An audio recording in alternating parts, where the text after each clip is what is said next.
And this went on for like months, 7 months or so. And, of course, eventually she caught me, you know, doing this, and there was a big flap over that. But in the meantime, I made her pregnant artificially because the sperm, the semen, went through the bushes, through the water, about 4 feet away, and penetrated her. And when she found out she was pregnant, they had a doctor who examined her and to see whether she had been whether she had sexual intercourse, because that would have been grounds for a stoning, you know.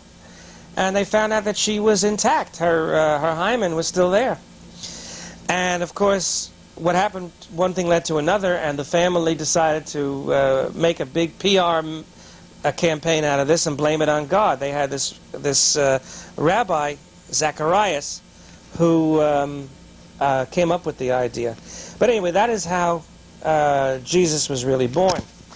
But what happened was, I never really had a chance to meet him, because when I confronted Mary with it before she had the baby, she denied the whole thing, and she was like very adamant about it, and never wanted to see me again.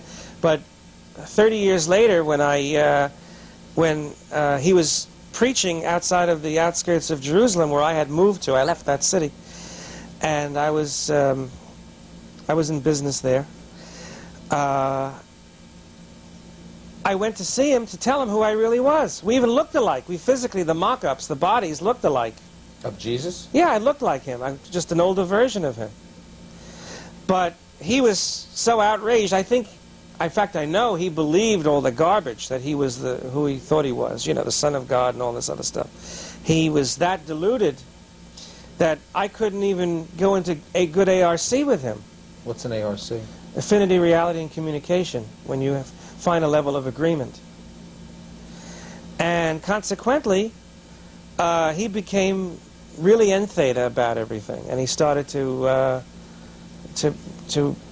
hit on me, you know, and he beat the hell out of me, really. How many auditing sessions did it take before all of this emerged? Oh, quite a few. I would say close to probably between 15 and 18.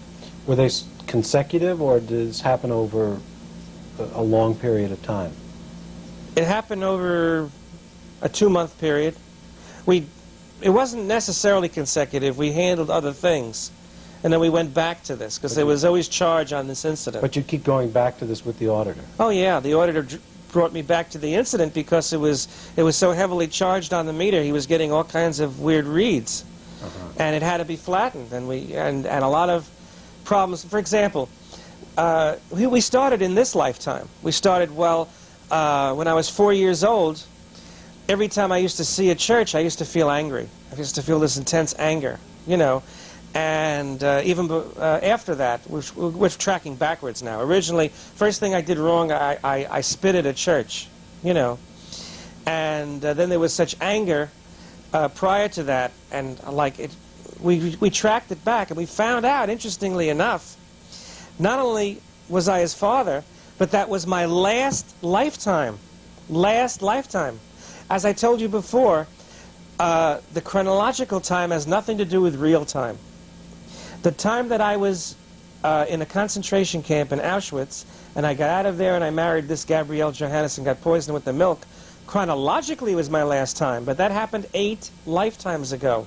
My last lifetime in real time, in my real time track, which has nothing to do with your time track or your time track or the time track of anyone else, was this very, very pressing incident. Which was? Which was my being Jesus Christ's real father. Is that why you had such a big charge on it? Oh, yeah, because it was current. It was thoroughly into restimulation every time I would see a church or a crucifix or a picture of him, or an image of him, or an image of the scene or the condition or the incident. And I was like violently flung into stimulation like wherever I would go, because there'd be a church on almost every corner. You know, and this was really affecting my sanity. The fact that I had this intense charge on something I knew nothing about.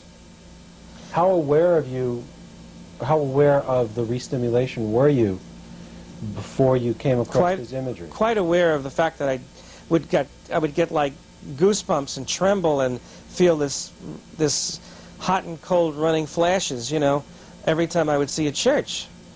I could never confront going into one. I would go on these tours of these ancient churches, and I could never walk into one. And even with my parents, who were conservative Jews, and and like they said it shouldn't mean anything to you because you're not a Christian. Why should it matter?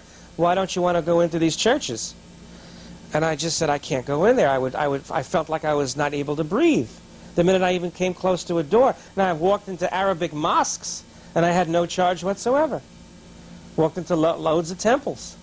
But the minute I got near a church, I got these terrible somatics all through my life.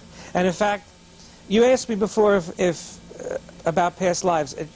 Yes, it comes back to me that I felt there was something there. I felt that there is some real serious overt, well, I'm using their words now, but okay. I mean, there was some real serious problem. And of course, the overt was fathering a person like that, because he was basically a terrorist. He was promoting these illusions of fear and death through the Bible. I mean, not through the Bible, of course, because the Bible was written after him. But the fact is, in his lifetime, he was like saying that the only way to reach God is through him, and all of this stuff. And if you don't do it his way, you go to hell. There is no such place as hell. Hell is the between lives area, and the mental image pictures within it. Did you tell people in the Church of Scientology about these realizations? Of course. How did they react to them? Even you're talking about after they happened? Yes. I became an instant star. They said I was the one who was going to destroy the Christian church, and all of they were looking for me. In fact, I had to go to Flag for a special briefing because they found their guy. I mean, there's been other cases like that when they found Einstein, and they found some other major people. And because very few people are important, and even that role would have unto itself been unimportant, but the fact is that the person connected with it was so important, and they found the real father of Jesus Christ, and they could prove it on the meter and show the world what stupid bullshit, pardon, oh, I'm on videotape, but it's all right. Okay. When did you go to Flag? Oh, I went to Flag numerous times. But for this in connection briefing. with this incident? Right. In '85. What is FLAG? FLAG is the central organization of the upper levels of Scientology, where in other words, certain things can't be done other than in FLAG. So I had to do my FPRD, my false purpose rundown. Certain things had to be done